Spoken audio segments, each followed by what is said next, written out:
whites are likely to see things differently. You know, according to them, anything that is scary is instead fun to them. Just imagine leaving your country to come to Africa to do safari and meet face to face with the dangerous wild animals is of course scary. But what is very interesting, it is fun to them. That is who they are. You and I are aware that roller coasters are scary. And that's why people on roller coasters are always screaming. But this is what gives the whites a lot of fun. Look at things like bungee jumping, steep mountain climbing, plane jumping. Somebody jumps out of a plane with a hope that before they reach the ground, they release a parachute and go up. You see, all these are scary games, but those are the very games that make Europeans very happy. We Africans are almost scared of everything. Actually, we spend all our lives trying very hard not to die until we finally die.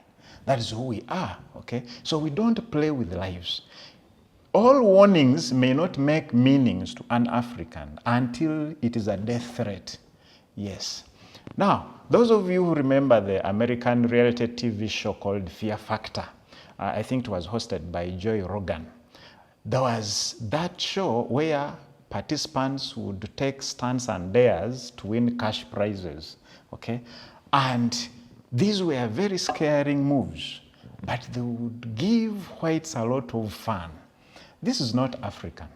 I remember one time in Europe, we were having dinner at a certain building, and then all of a sudden, it caught fire at the lower floor. We didn't know. Actually, we had a siren, but we thought that those were ambulances or police cars moving through the streets. So we just continued with our meal until one gentleman came to the floor and said, "Ladies and gentlemen, I'm sorry for the inconvenience. We have a small problem here, and I'm worried we may not be able to continue with our lunch." Now, with my African spirit, I was asking myself, how can a small problem stop us from having a meal? So he said, yes, we have a fire on the building, and we are going to leave this place. We are going to use the emergency exit on the left, and others should use the back door, but please don't run, simply walk. You see, this is how whites manage emergencies.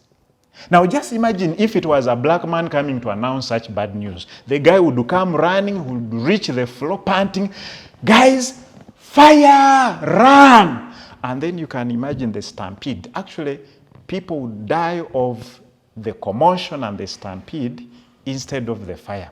That is who we are as Africans. But what is very interesting, that whites handle emergencies just in peace, like that.